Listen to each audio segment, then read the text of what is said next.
Pedagogia sem disciplina é como o corpo sem alma. Em um plano mais objetivo, Marquesano e Ivanovic amparavam Eulália e toda a instituição, a qual devotavam profundo amor. Vários guias espirituais, gozando do clima positivo gerado pela prece, integravam-se ali aos trabalhos gerais daquela instituição.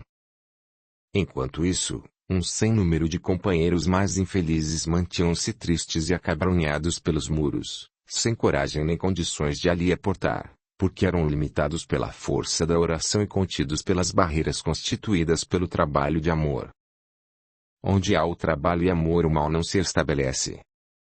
E assim teriam de, forçosamente, passar 4 horas sem nenhum acesso aos seus alvos, ainda correndo o risco de eles fugirem das mãos, pois nada há de mais desobsessivo que a educação, principalmente quando se ocupa da alma, por meio dos exemplos emanados na prática do dia a dia.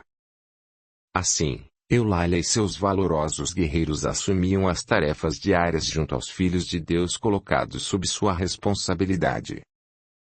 E do alto, sobre aquele imenso casario, fluíam cânticos suaves das imensidões siderais e caíam pétalas de maravilhosas rosas balsamizantes, para que em todo o transcurso daquele dia o trabalho fosse abençoado, alegre e muito feliz. Onde há um esforço no bem, a misericórdia sempre se faz presente. Querido Marcondes Ribeiro, como anda a nossa Adailda nestes dias?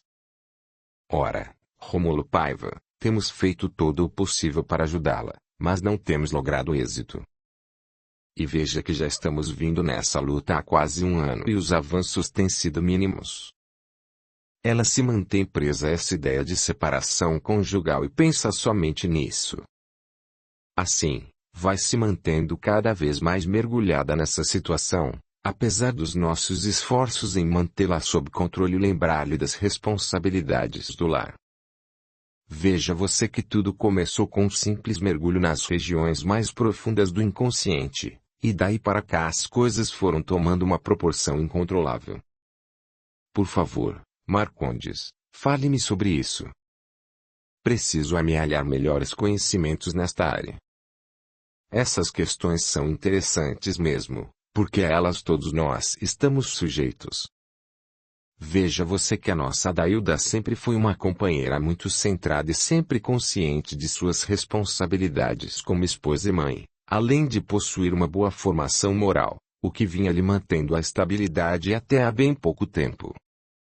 Tempos atrás, ela e o Adélio foram a um casamento de uma sobrinha muito querida, seguindo-se ao evento uma magnífica recepção festiva oferecida pelos nubentes. Nesse dia, Adailda, que nunca teve o hábito de beber, entusiasmada pelas cores bonitas de determinadas bebidas, sensibilizada pela suntuosidade da festa, pela imponência dos garçons, pelas músicas e pela vibração bastante oscilante devido ao elevado volume de bebidas alcoólicas que até ali já haviam sido servidas e ingeridas, manifestou o desejo de tomar um pouco daquelas bebidas colocadas em tão maravilhosas taças. Houve alguma indução espiritual para levá-la a esse desejo tão incisivo, meu caro Marcondes? Não, meu querido Rômulo, nada disso. Ela fez uso da bebida tão somente por seu livre-arbítrio. E veja você que tanto a questão das bebidas quanto desses ambientes festivos, onde a vaidade, o luxo e a ostentação campeiam soltas, foram questões muito bem trabalhadas com a nossa irmã em seu período pré-reencarnatório. Foram gastos longos períodos em que foi trabalhado exaustivamente com ela o perigo da ingestão de álcool. Por isso essa questão é bem mais intrincada do que parece. Intrincada? Sim, meu caro amigo Rômulo Paiva, as questões agregadas ao mundo anímico são muito mais sérias do que se pensa, pois muitas vezes são determinantes e acabam por ditar mudanças e acontecimentos em muitas vidas. Mundo anímico, querido Marcondes. Sim. São realidades vivas que moram nos campos em si, e muitas vezes se escondem nas profundezas da alma. São reflexos que se mantêm sempre prontos, ativos e dispostos a avançar sobre as barreiras do inconsciente. Assim, de forma muito sutil, em pequenas induções, Eles acabam por gotejar insistentemente sobre as áreas do consciente buscando um ambiente de gratificação. Dessa forma, pouco a pouco, vão provocando verdadeiras rachaduras no mundo psíquico, culminando muitas vezes em desmoronamentos de grandes proporções. São lembranças. São muito mais do que lembranças, muitos mais do que clichês, são hábitos mesmo, experiências perfeitamente gravadas que se colocam a repetir ao menor disparo, sendo de difícil reversão ou contenção. A dificuldade está no fato de estarem ainda muito vivas e arraigadas em nós, pois vêm atravessando séculos e mais séculos e permanecendo vivas, pulsantes e latejantes, aguardando tão somente o surgimento de momentos oportunos e propícios para desabrocharem piedosamente. São como placas bacteriológicas a se desenvolver lenta e gradativamente, até que, em dado momento, atingem pontos quase incontroláveis de contaminação. E até serem vencidas fazem várias vítimas e grandes estragos. Após desabrocharem, tornam-se incisivas e persistentes. São dominadoras na medida em que provêm da acústica da alma, emanam de dentro e, por isso mesmo, produzem mais eco e têm mais facilidade de abafar todo produto mental oriundo das faixas do consciente. Isso acontece porque esses fluxos mentais não têm a mesma força e porque não carregam consigo a pertinácia dos hábitos. Dessa forma, ficam plenamente franqueadas ao círculo mental. Tem um início levíssimo, começando por pequenas sugestões, até mesmo prazerosas inicialmente, avançando em incursões mais profundas, mas fugidias. Assim, lenta e gradativamente, vão se fixando como mania, e muitos sutilmente vão dominando as estruturas mentais até que se planificam, assumindo a direção da aeronave psíquica. Passam, então, a determinar o curso e objetivo dos voos pessoais e ameaçam sobremaneira a segurança de toda a tripulação. Aí, meu querido Rômulo Paiva, realmente teremos problemas graves a resolver. Questões de cursos imprevisíveis e sombrios. Nas ocorrências mais reticentes e severas, elas são diagnosticadas como psicose maníaco-depressiva.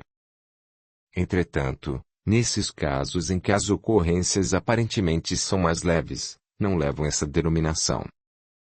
Muitas vezes passam despercebidas aos olhos dos mais eminentes lidadores das ciências psíquicas. Psiquiatras e psicólogos, muitas vezes, não conseguem perceber aí a gravidade da crise que se prenuncia, ou que já está muito instalada e em pleno curso. Na verdade, existe aí uma realidade patológica de grave extensão e de curso perigoso, na medida em que mobiliza negativamente as reservas da alma. Você fala em ocorrência patológica, Marcondes. Sim, com todas as letras, querido Rômulo Paiva. Na maioria das vezes, observamos de nossa acanhada posição que há uma febre de automedicação totalmente fora de propósito, que mais não faz além de manter a problemática sob a máscara de ansiolíticos, tranquilizantes e antidepressivos totalmente inadequados. Essa medicação se presta somente a agravar o conflito, na medida em que serve apenas para esconder um pavio incendiário prestes a produzir uma explosão de enormes proporções.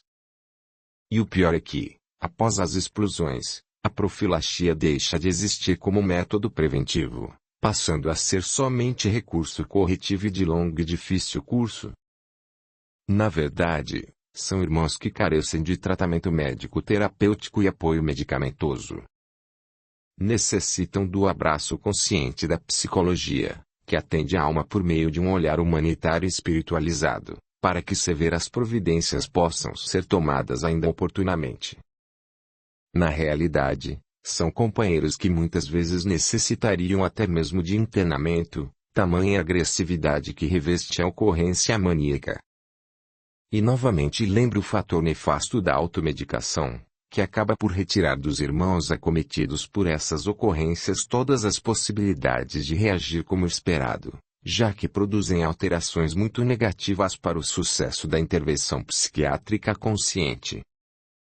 São processos dos mais sombrios e que, muitas vezes, acabam por desaguar em dolorosas ocorrências suicidas ou em perniciosas influências obsessivas, agravando ainda mais as estruturas psicofísicas e fragilizando ainda mais o doente. Doente. Sim, Rômulo Paiva, são doentes com todas as letras e merecedores de todos os investimentos possíveis em cuidados e emprego do amparo devido. Então você quer dizer que nossa Adailda está doente? Caso queira, posso trocar por enferma, se assim se sentir melhor. Sim, fale-me mais sobre esta questão, pois esses assuntos me intrigam. Nossa Adailda foi à festa e, pelos motivos que já lhe falei, ela invigilantemente bebeu. Bebeu muito. Bebida alcoólica, meu caro Rômulo, não tem muito nem pouco. É sempre um veneno para as engrenagens cerebrais, provocando avarias significativas no equilíbrio psíquico. Ela agride imediatamente as áreas límbicas, provocando uma verdadeira pane nas estruturas hipotalâmicas. Dessa forma, há um desequilíbrio entre as mensagens cerebrais que viajam em trânsito entre o corpo físico e o corpo espiritual. Quanto mais álcool, maior é o desequilíbrio. Veja você que até mesmo as áreas calcarinas são alvejadas, causando um imediato distúrbio das imagens. Essa turbidez atinge também o corpo perispiritual rapidamente, e o trânsito entre as imagens projetadas pelo consciente encontra fácil passagem para as áreas do inconsciente, sendo importante destacar que todos os setores fisiopsíquicos são atingidos. Essas influências, ou melhor, esses bombardeios viajam a uma velocidade sem precedentes, chegando até mesmo aos mais abissais pontos do inconsciente profundo. Assim, infelizmente, o descontrole provocado por esses ataques muitas vezes não deixa condições para que a pane nas informações e as vivências efetivadas retornem ao ponto de partida com a devida normalidade. Ou seja, que os materiais de ontem voltem ao ontem e os materiais do hoje permaneçam nas áreas do hoje sem se contaminar. E com esse descontrole instalado torna-se difícil a contenção e a correção. Nossa, Marcondes, essa tal bebida alcoólica, hein? Querido amigo Rômulo, isso é coisa muito séria que deve ser tratada com muita objetividade e sinceridade. O álcool é um instrumento lesivo ao organismo, tanto em sua versão material quanto em sua versão espiritual, e não existem meias palavras para isso, a menos que se queira faltar com a verdade ou, como dizem os mineiros, tapar o sol com peneira. Audiolivro realizado pelo canal Surya Chand Audiobook. Mineiros, meu querido Marcondes. Sim, mineiros, um povo que vive num bolsão existencial comum, agregado a um solo denominado Minas Gerais, nome que advém de uma região de muitas minas, e exploração de riquezas provenientes das muitas pedras preciosas. Há muito vem sendo reunidos ali para que possam, nesta oportunidade, empreender buscas profundas em torno das minas pessoais, cuidar das riquezas pessoais, cavar profundamente em si para extrair valores no próprio coração. Então, as coisas são mesmo assim? Rômulo, os planos divinos são insondáveis. Observemos detidamente as falas de Jesus ao arguto Nicodemos. Jesus respondeu: na verdade, te digo que aquele que não nascer da água e do Espírito não pode entrar no reino de Deus. O que é nascido da carne é carne, e o que é nascido do Espírito é Espírito. Não te maravilhes de te ter dito: necessário vos é nascer de novo. O vento assopra onde quer, e ouves a sua voz, mas não sabes de onde vem, nem para onde vai. Assim é todo aquele que é nascido do Espírito. Nicodemos respondeu, e disse-lhe: como pode ser isso? Jesus respondeu, e disse-lhe: tu és mestre de Israel, e não sabes isto. Na verdade, te digo que nós dizemos o que sabemos, e testificamos o que vimos, e não aceitais o nosso testemunho. Se vos falei de coisas terrestres, e não crestes, como crereis, se vos falar das celestiais? Estas, meu amigo, são as bases do espírito imortal. Por isso, eles vivem sobre a legenda libertas quae será tamen, liberdade ainda que tardia. São companheiros antiguíssimos e a grande maioria chegou na mesma nau, juntamente com Abraão, num rio que partia do lado de lá e que se dividia em 4 braços. Por isso já estão adiantados no processo de libertação. Então tudo é assim milimetricamente planejado. Ora, Rômulo, existe São Paulo, o paladino da Boa Nova, progressista, otimista, trabalhador incansável, mas sempre às voltas com suas lutas pessoais entre o Saulo humanizado e o Paulo espiritualizante. Que miserável homem sou eu, quem me livrará do corpo dessa morte? Essa afirmativa demonstra a luta expressa e severa do ser consigo mesmo em um amplo processo de regeneração. Temos, assim, o Rio de Janeiro, das lutas, das dores, dos desafios intermináveis, onde as flechas de seu protetor penetram fundo na carne, convidando cada um a uma cota maior no exercício do amor e da fraternidade. Temos a Bahia, requerendo diariamente a intervenção de todos os santos em razão de um povo de grande coração, uma gente tragada pelas emoções, mas ainda muito dependente de valores conscienciais que lhes permita fazer um melhor uso da razão em torno do bem coletivo. Uma comunidade que possa entender melhor o papel de Jesus, o Salvador. Disse-lhe Jesus: Eu sou o caminho, e a verdade e a vida. Ninguém vem ao Pai, senão por mim. Precisamos entender com urgência que somente há um caminho, uma verdade e uma única vida. Jesus. Esses bolsões têm a sua finalidade específica e nós, que nos encontramos neles, temos as nossas necessidades pessoais. Eles nos atendem dentro de um planejamento refinado, harmonioso, feito sob medida para suprir com amor as nossas necessidades. Saibamos bem aproveitá-los. Mas, querido amigo, viajamos longe, fizemos aqui uma digressão oportuna.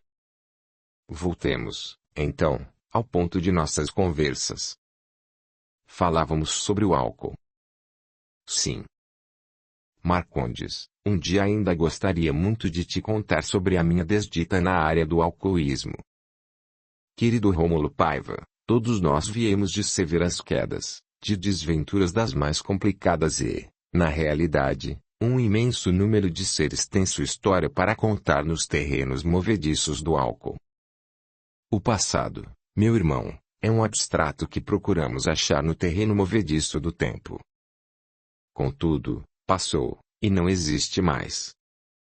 Prefiro que um dia paremos para que o amigo me conte sobre suas realizações atuais, sobre aquilo que você tem feito de bom, de positivo, de agradável à sua consciência e que lhe garanta seguir em frente com segurança e determinação. Deus não nos avalia por aquilo que fomos, mas pela nossa determinação em ser. De nada adianta apenas termos sido isso ou aquilo, bons ou maus. O que foi-se em ser e somente no passado, e de passado por aqui ninguém vive, querido amigo. Por aqui vivemos do hoje, do agora, do presente, nas realizações que possam enobrecer a bandeira da fraternidade universal. Amar a Deus sobre todas as coisas e ao nosso próximo como a nós mesmos. Marcondes, só o amor é real. Mas, como ele contando sobre nossa Adailda, até mesmo por ela não ser uma bebedora contumaz, viu-se imediatamente desorganizada psiquicamente pela ingestão do álcool.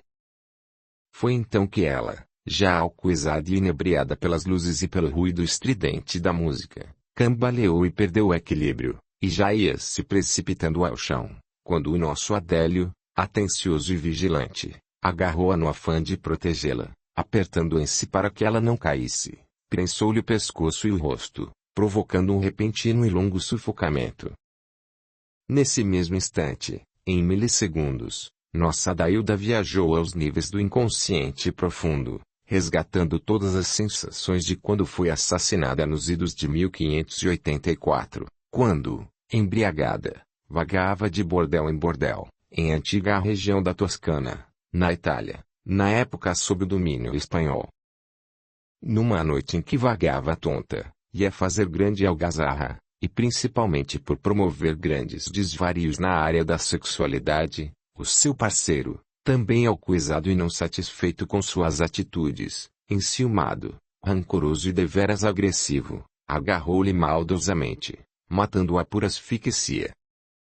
Tão logo se viu fora do corpo e naquela lastimável situação, ali mesmo iniciou um processo de desforra, que vem se arrastando até a época atual, ansiando sempre por vingança e odiando seu assassino com todas as forças. Dessa forma se explica o sentimento que repentinamente tomou conta de nossa Adailda com relação ao nosso Adélio. Até há bem pouco tempo ambos eram considerados um casal modelo em comportamento, postura e estima, sendo vigas preciosas no equilíbrio do lar. Assim, de um momento para outro, as coisas começaram a tomar outra direção. Então esse sentimento em relação ao nosso irmão Adélio tem uma explicação. Ele foi algoz de ontem. Nada disso, amado Rômulo. Adélio é um companheiro maravilhoso que, tendo participado de toda a preparação do clã para o devido retorno, ofereceu-se espontaneamente para ajudá-los, tendo sido imediatamente aceito para o trabalho. Podemos dizer que Adélio é verdadeiramente um protetor encarnado, e por isso mesmo tem suportado toda essa situação nos níveis em que se encontra até os dias de hoje. E por onde anda o seu algoz? Rômulo, ele é Fernando, o filho do meio, justamente aquele que ela relutou exaustivamente em receber no lar. Pensou mesmo, por vários dias, em abortá-lo, sob a desculpa de falta de condições econômicas para mais um filho.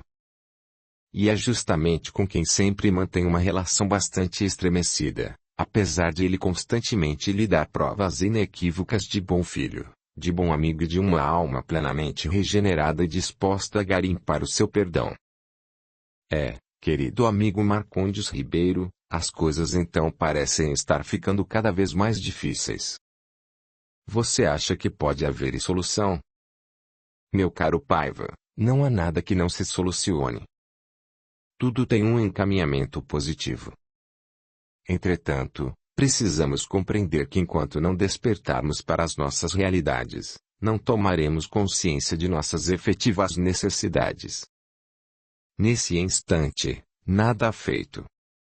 Não há como ajudar quem ainda não se decidiu, não desenvolveu um processo de crítica em torno de si mesmo, apesar de não estarmos falando de uma crítica ácida e intempestiva, pois esse tipo para nada serve.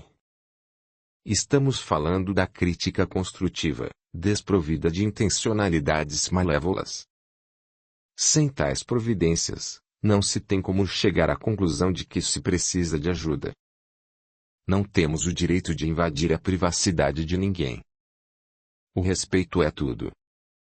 E o livre-arbítrio é uma questão sagrada. Somente os nossos superiores poderão indicar a necessidade de ações compulsórias. Temos de respeitar. Não esqueçamos de que todos nós possuímos o sagrado direito até mesmo de optar pelo sofrimento. A decisão é pessoal. Podemos ajudar com sugestões e estender as mãos. Constranger e obrigar, isso nunca. É verdade.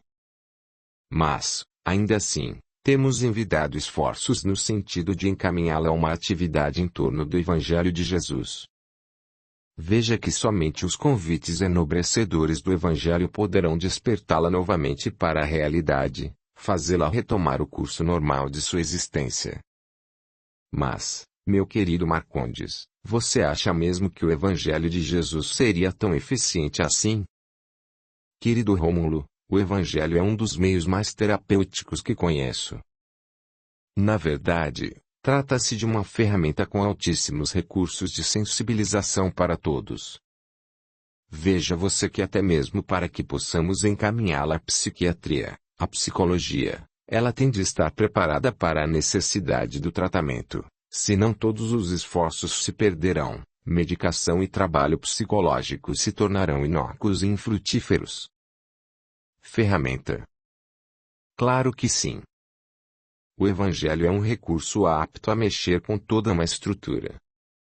Lembro, entretanto, ao amigo, que uma coisa é o evangelho trabalhado de forma puramente religiosa, em que prevalece apenas a beleza das letras, a conveniência de um jogo vazio de palavras e somente se pratica uma disputa estéril de entendimentos.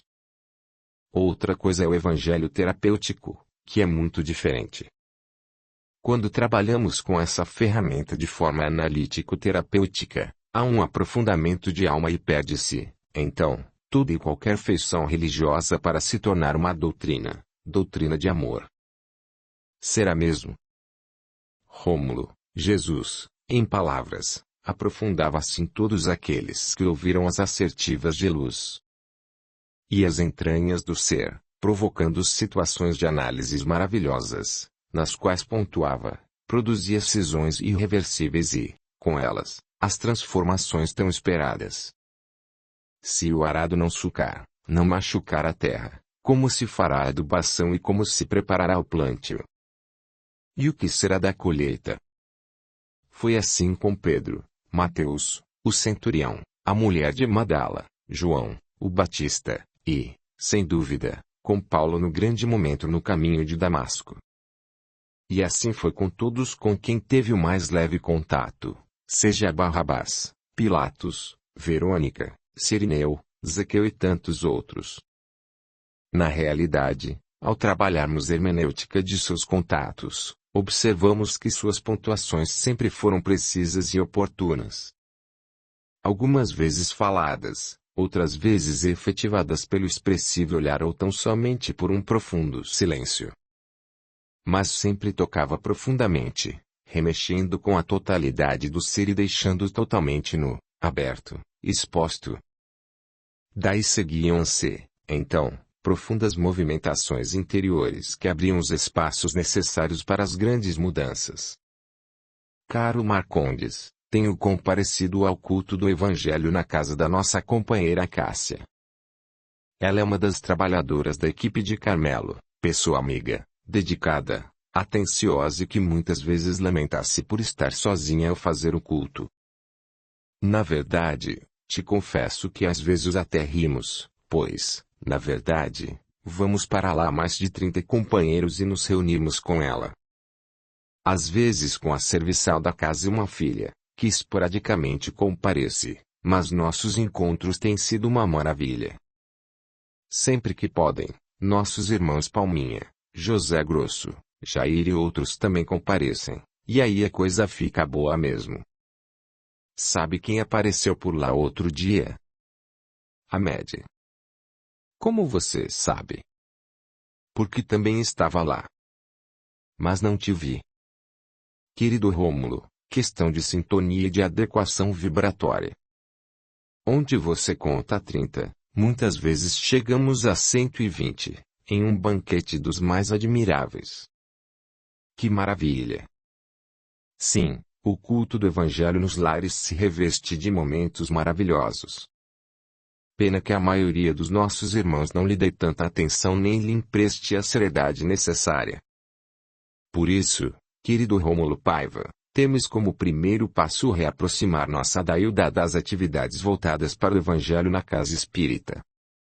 O segundo passo será levar o Evangelho até o seu lar e, juntamente com essas providências, associarmos o tratamento psiquiátrico e psicoterapêutico, ferramentas verdadeiramente indispensáveis para que retomemos a normalidade naquele lar. E isso não pode esperar. Qual nada, meu querido Rômulo, tudo pode esperar. Tudo aguarda o momento adequado, o momento exato no qual as condições ideais sejam reunidas satisfatoriamente. O improviso nunca foi bom companheiro em momento algum.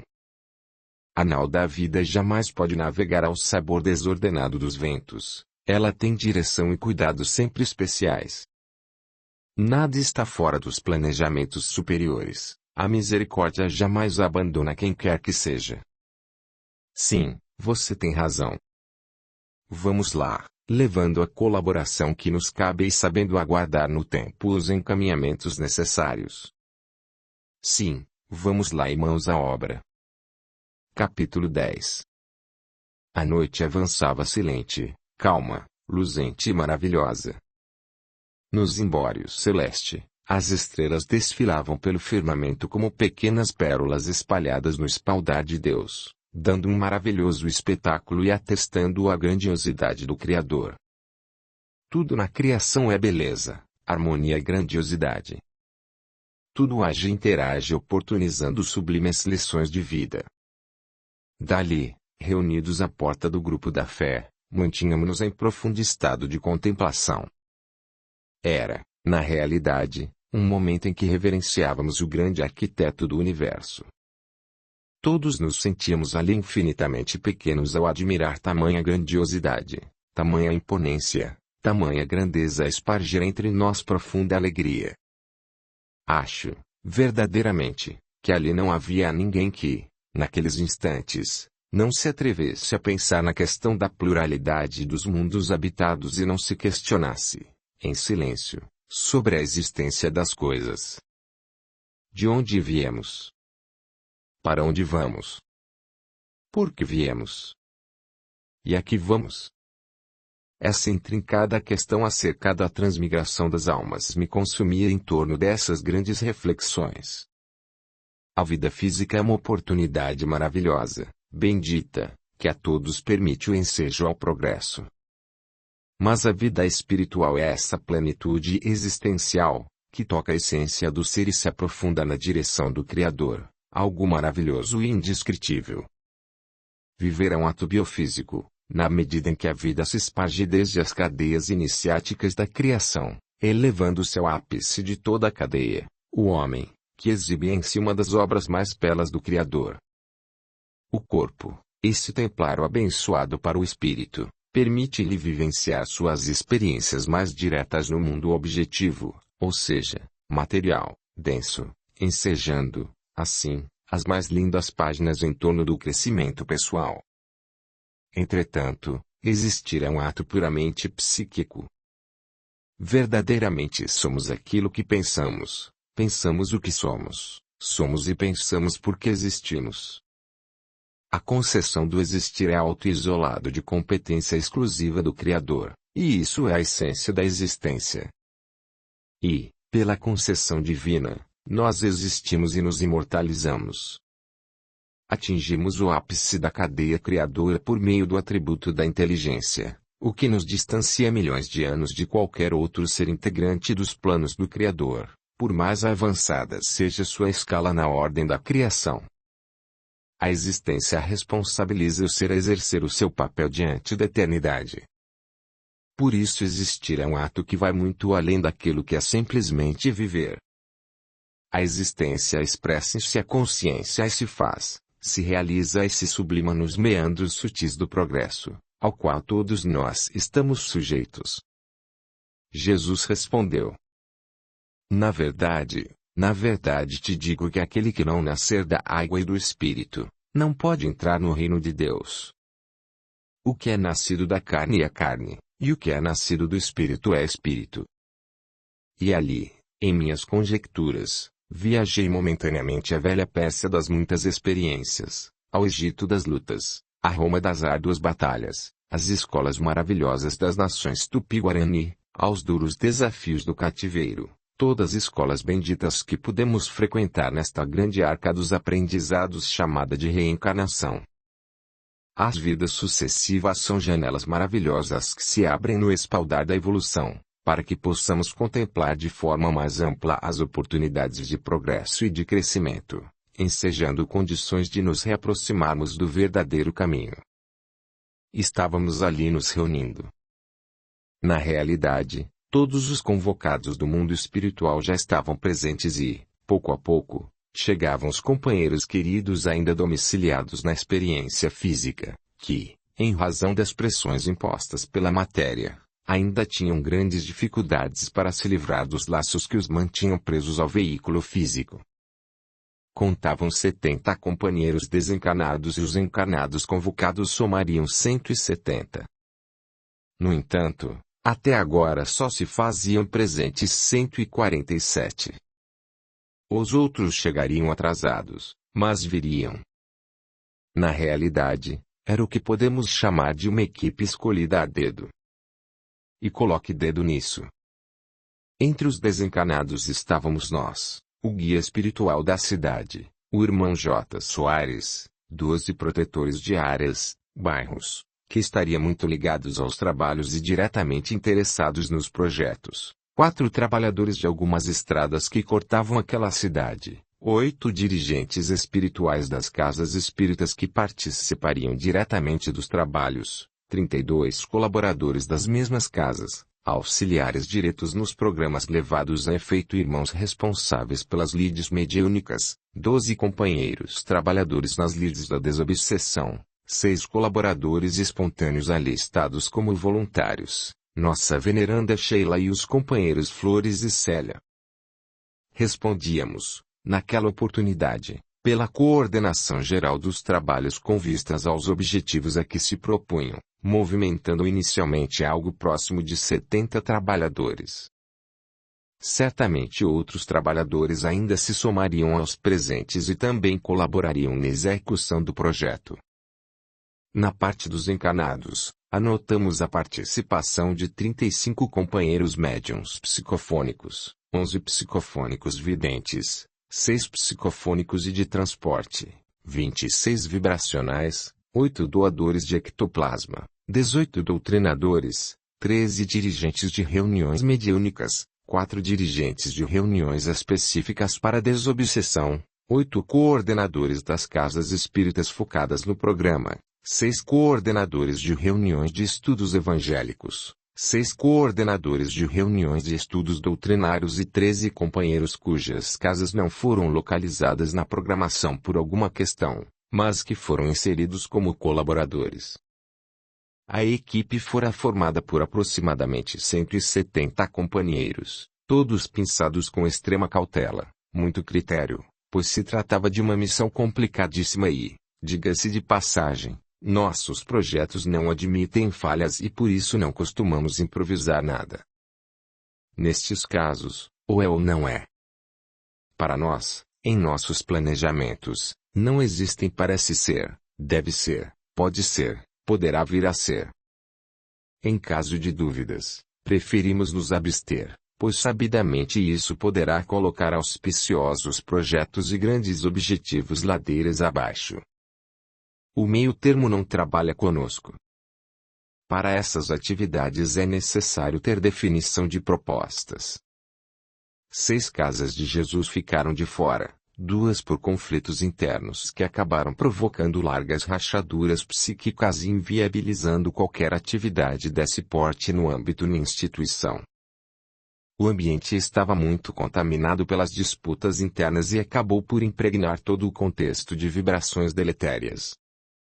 Outras 4 foram inviabilizadas porque, na atualidade, não possuem nenhuma programação mais auspiciosa, estando temporariamente entregues à inércia de seus participantes.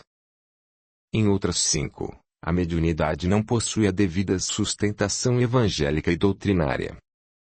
A prática da mediunidade vem sendo tratada como uma questão simplesmente prática, e não objetiva. Concluímos, assim, que a mediunidade e os medianeiros que não possuem o devido polimento e os conhecimentos mais específicos não têm recursos mais diretos para atividades mais complexas. Dessa forma, esses núcleos são ótimos para o trato do dia a dia, para tarefas de interesse pessoal, mas não chegam a possuir condições que deem a devida sustentação a trabalhos que requerem recursos mais amplos, que só mesmo o estudo dedicado à doutrina dos espíritos, incluindo-se aí o Evangelho de Jesus, poderá construir e solidificar. Anelado a tudo isso, em nosso grupo de trabalho observamos muitíssimo envolvimento social de nossos participantes, pois os trabalhadores de Jesus sem folha de serviços nas atividades beneficentes objetivas, ou seja, no trabalho direto aos semelhantes, não reúnem condições ideais para missões mais delicadas. É o mesmo que querer fazer luz sem gerar energia. As atividades sociais são importantíssimas em toda e qualquer instituição que se proponha a trabalhar em torno do amor. Aliás, muitos dizem que o alimento material, roupas, visitas, isso tudo se desfaz com o tempo, e que somente a instrução, os estudos e o aprendizado são medidas válidas. precisam estudar detidamente a multiplicação dos pães e dos peixes por Jesus, pois até o Mestre se preocupou com a questão da barriga vazia e da inanição, o que dirá das outras carências. Visitou o amigo moribundo, a sogra de Pedro, multiplicou os pães e os peixes, reunia-se constantemente com os amigos na casa de Simeão, andava longas distâncias em razão do bem comum. Será que isso não é válido? Mediunidade sem trabalho constante no bem é o mesmo que bijuteria, muito bonita, muito bela, enche a vista, mas possui pouco valor. Para que trabalharmos com as bijuterias, se podemos trabalhar com as joias verdadeiras? Para que insistirmos em ser bijuterias, se a transformação em joia nos aguarda fatalmente no tempo?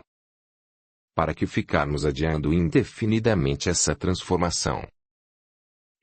Querido Palminha, tenho muita pena desses trabalhadores que não percebem a necessidade de buscar conhecimentos e de trabalhar no sentido do bem ao próximo. Querido Ranieri, eu me preocupo mais com os responsáveis por tudo isso, pois eles não sabem dos compromissos que estão assumindo para si mesmos. Eles estão alimentando ilusões, plantando fantasias e, por certo, terão de responder por tudo isso, pela ignorância que tem sustentado e pela inércia que vem alimentando. Os trabalhos mediúnicos, sejam eles de que caráter for, são realmente muito sérios. Não é conveniente que alimentemos enganos e muito menos enganados, sob pena de sermos nós os maiores prejudicados, carregando conosco uma extensa folha de responsabilidades. Querido Palminha, é preferível picarmos pelo excesso de zelo do que pela omissão. O primeiro pode tão somente exigir um emprego maior de tempo e trabalho, enquanto o segundo produzirá frutos imprevisíveis e temerosos. Realmente, estávamos todos nós em um amplo ambiente, um auditório de uma das casas de Jesus escolhidas para o trabalho. Nesse instante, a grande maioria dos trabalhadores já havia chegado e, misturados ali encarnados e desencanados, esperávamos todos o início da atividade. Não havia por ali lugar de destaque, todos eram importantes, todos estavam igualmente envolvidos nos reais objetivos. Uma deliciosa música era veiculada por todo o salão, invadindo com suavidade os ouvidos ali presentes, transmitindo calma, suavidade e revigorando os ânimos. Foi quando nossa veneranda Sheila, fazendo-se visível a todos, tomou a palavra.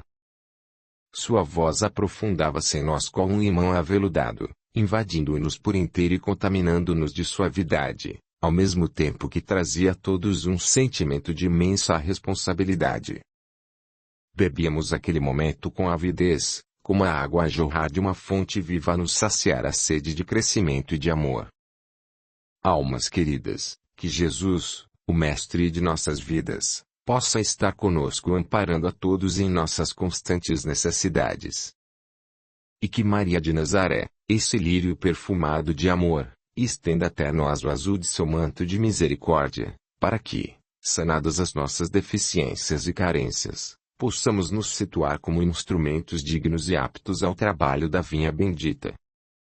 Companheiros, a empreitada que temos pela frente é das mais árduas, requerendo de todos nós a máxima aplicação e devotamento em prol da causa do bem, atendendo, assim, às determinações que vertem do mais alto, que encontram em nós as condições necessárias para o seu desenvolvimento. Depois de tempos observando e trabalhando no cerne dos comandos de nosso irmão Tatá da Roda Negra, nossos superiores se acham preocupados com suas atividades e pretensas investidas.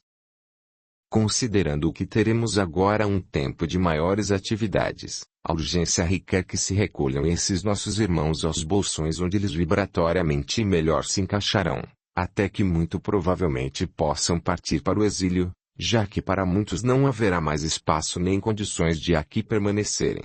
Nosso companheiro tem planejado como alvos principais o assassinato do nosso irmão, o delegado Francisco Neves, um trabalhador de largos créditos, por estar diretamente coibindo excessos no trânsito, além de promover uma ação forte em torno de vários grupos ligados ao roubo de carros no plano físico, Grupos estes que agem diretamente sob o influxo de nosso irmão querido, o Tatá.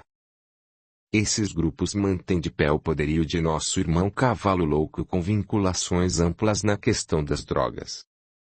Há muito pouco tempo, Roda Negra tentou por 2 vezes desencanar uma companheira das lides espíritas e diretamente vinculada ao trabalho do trânsito, levando àquela instituição ampla cobertura espiritual em razão sua simples presença. Eles ainda estão em seu encalço. Lógico, não lograrão êxito, mas andam levando muito desassossego ao seu lar e aos seus. Eles têm arrastado muitos jovens à criminalidade, muitos outros às drogas e outros a desvarios deslocados. Atualmente, tem mantido amplo planejamento de ataques a jovens vinculados a vários grupos espiritualizantes, sejam eles ligados à fé católica, espírita ou até mesmo aos diversos grupos evangélicos. Objetivam com isso esfriar a fé e destruir as convicções em torno do Evangelho de Jesus, e a sua tática tem sido a permissividade. Eles os arrastam a uma situação na qual sejam levados a crer que tudo é permitido e que o importante é aproveitar a vida sem limitações. E vejam que tudo isso tem sido levado avante com extremo rigor de comando e disciplina nos objetivos. Ele tem infiltrado seus comandos em vários núcleos e, por incrível que pareça, tem conseguido resultados auspiciosos. Anotamos 3 suicídios, 6 abortamentos realizados em condições dolorosas, um número sem conta tem se arrastado a uma sexualidade sem nenhuma crítica nem bom senso, as relações têm estado muito superficiais. Mas o mais preocupante mesmo se refere aos problemas do álcool, que tem avançado impiedosamente, e bem sabemos que daí para as drogas é um passo insignificante. Os nossos superiores acham que esse estado de coisas não pode mais esperar. Confesso, Ranieri, que eu estou gélido, pois realmente não tinha noção de que as coisas estavam tão descompassadas assim. Querido Palminha, se você está gélido, imagine então como eu estou. Confesso que me sustento aqui por meio de muita oração, pois lembrei-me de que ainda tenho corações muito próximos na liça terrena, e que também poderiam estar sobre esses influxos perniciosos. Sheila continua. Almas queridas, companheiros muito amados, a situação nos exigirá um período de intenso trabalho e dedicação absoluta, pois somente com a determinação da vontade, o otimismo da fé e a força vibrante do amor venceremos mais esse desafio. Vejamos. O grupo de Tatá da Roda Negra possui hoje 45 comandos, todos eles muito bem organizados, disciplinados e determinadores em seus objetivos. Estão sempre prontos para agir e para refutar com energia qualquer ameaça que lhes chegue. 8 comandos estão ligados às estradas, tramando acidentes, provocando desencarnes e ceifando vidas diante da menor invigilância que seja, principalmente quando encontram facilidades junto àqueles que já possuem atração por esses acontecimentos mais pesados, em razão de um passado delituoso que lhes sangra da consciência lesada. 6 comandos cuidam de dar sustentação a assaltos de qualquer espécie, principalmente o de carros e residências. Isso tem como objetivo esfriar a fé e abalar a confiança de muitos, atemorizando a coletividade e fragilizando as estruturas sociais. Preferencialmente atacam companheiros compromissados no bem, para que esses descreiam da proteção, da presença misericordiosa de Jesus e de seus prepostos. E, sempre que eles encontram ressonância, buscam avançar para os assassinatos, levando luto, desespero, indignação e revolta a muitos corações, principalmente aos mais sólidos em moral e fé. Sabe, Palminha, eu me arrepiei ao ouvir isso. Isso eu já sabia, querido Ranieri. Existe todo um trabalho macabro e milimetricamente orquestrado para destruir a fé de muitos. Nossos irmãos, na realidade, estão muitas vezes à nossa frente, pois em nenhum instante sequer desdenham a força do bem e têm por ela o máximo respeito. Dessa forma, tramam para não cometer erros, ao passo que nós, muitas vezes, não acreditamos convenientemente na força do bem e duvidamos de nossa própria força. Em geral, oramos com a mente em Deus e a preocupação fixa no mal. Nós não nos organizamos nem levantamos em a bandeira da fraternidade. Falamos do Evangelho de Jesus com aquele ranço do passado, ainda perdidos na pomposidade das letras e distanciados das ações enobrecedoras do bem. Vivemos muitas vezes um faz de conta, como se, pelas aparências, pudéssemos driblar as circunstâncias que nos cercam. E isso acaba terminando sempre mal. E ela continuou. Companheiros, todos esses trabalhos fazem parte de ações planejadas, visando tirar o nosso Brasil do caminho de coração do mundo e pátria do Evangelho. Esses são os verdadeiros anticristo que planejam de todas as formas atrasar a marcha do planeta. Eles possuem 18 comandos de ataques aos lares, e vejam que trabalham pesado. Levam drogas, sexo, agressividade, suicídios, desavenças, separações e desunião de todas as formas. Na menor oportunidade que encontram, instalam seus tentáculos e, assim, sugam as forças e as energias vitais de companheiros mais desavisados, aqueles que vivem a alimentarem-se a raiva, o ódio, o desespero, as reclamações, o pessimismo. Tudo isso serve como um verdadeiro banquete para eles, que procedem objetivando o surgimento de doenças hospedeiras que invadem as estruturas perispirituais ao encontrar trânsito livre nos canais psicofísicos. Dessa forma, causam verdadeiras panes no campo psíquico e facilmente liquidam as resistências do sistema imunológico e deixam os nossos companheiros queridos totalmente expostos. Muitos vão, pouco a pouco, vendo a vida se esvair, atados psiquicamente com pequenas chances de reação agindo isoladamente. Contam ainda com 13 comandos, que Tatá dirige pessoalmente. Ele os chama de operações especiais ou de grupo das lágrimas.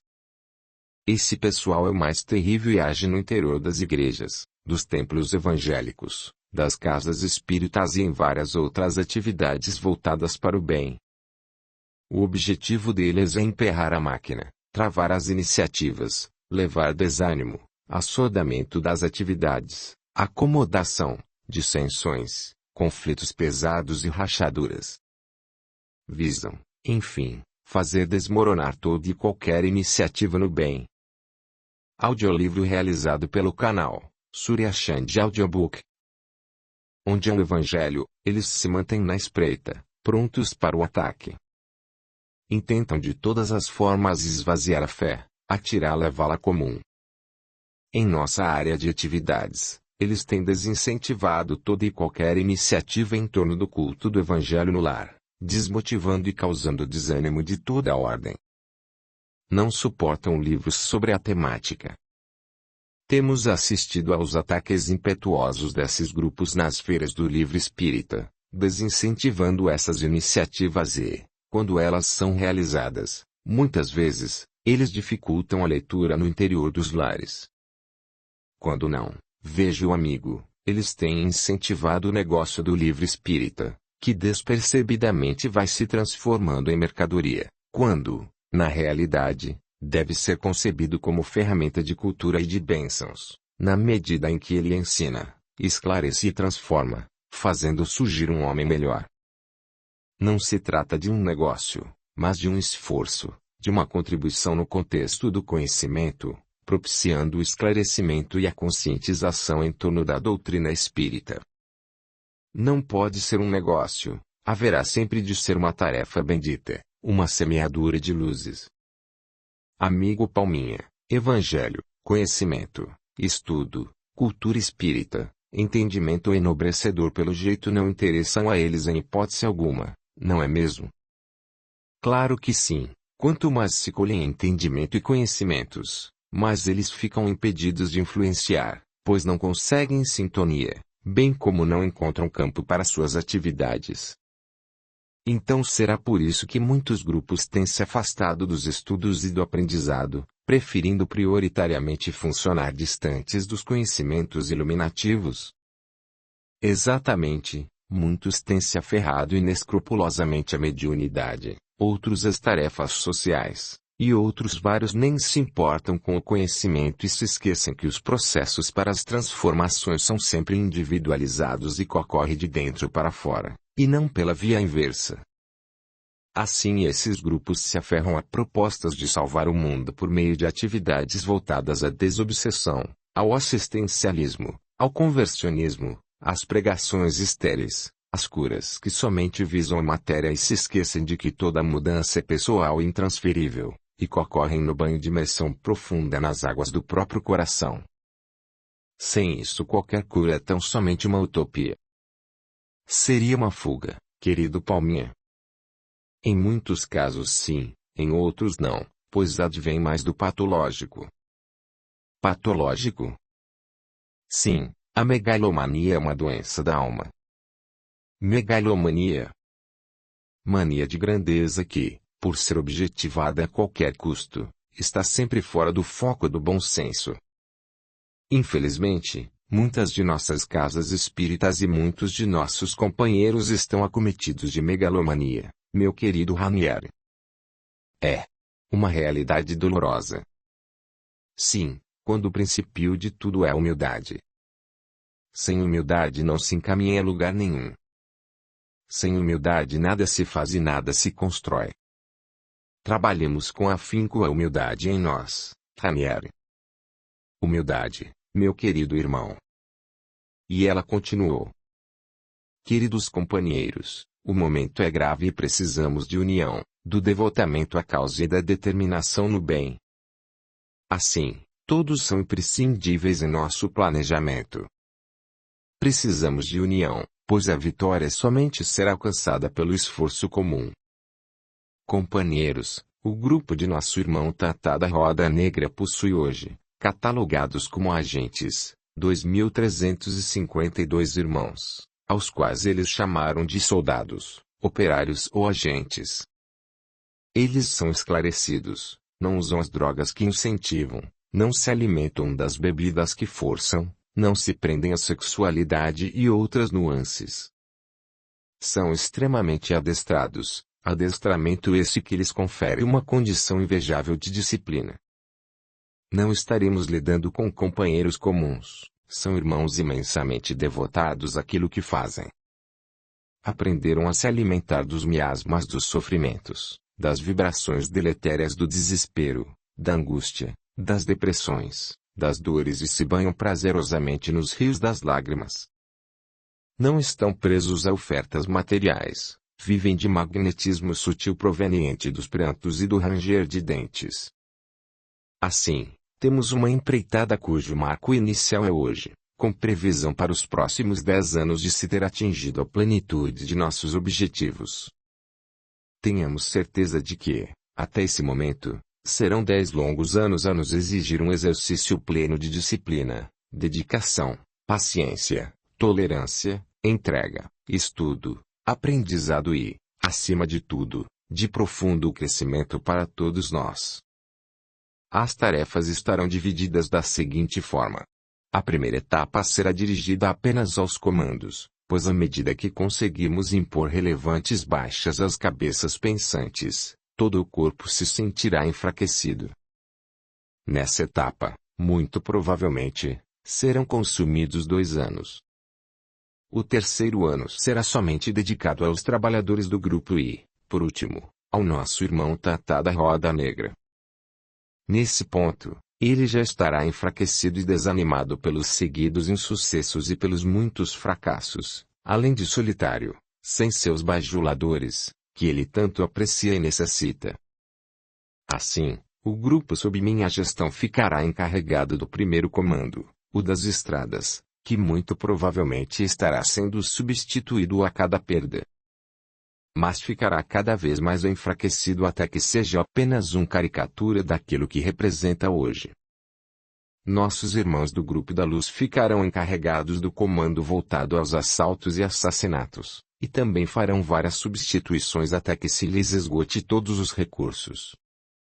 Terão o suporte da casa de Francisca, de André, Virgílio, e Abel Gomes, Meme, e dos estudantes do Evangelho, lembrando a todos que a empreitada será de extrema complexidade.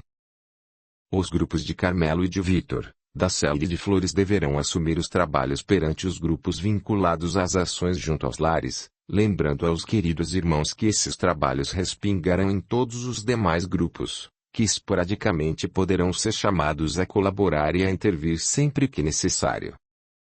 Somos sabedores de que todo cuidado é pouco, e por isso reclama uma intensa atenção de todos.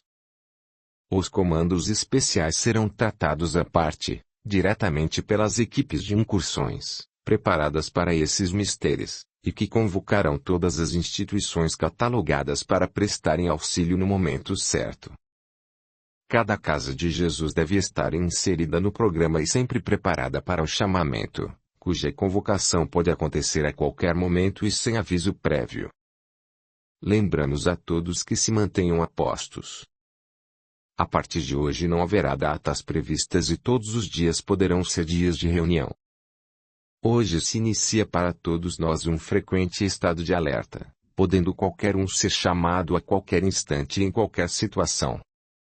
Os companheiros domiciliados na experiência física, sem nenhuma exceção, que estejam vinculados a qualquer tipo de responsabilidade, lembre-se de que toda responsabilidade será pouca e toda aplicação será exigida um tanto mais.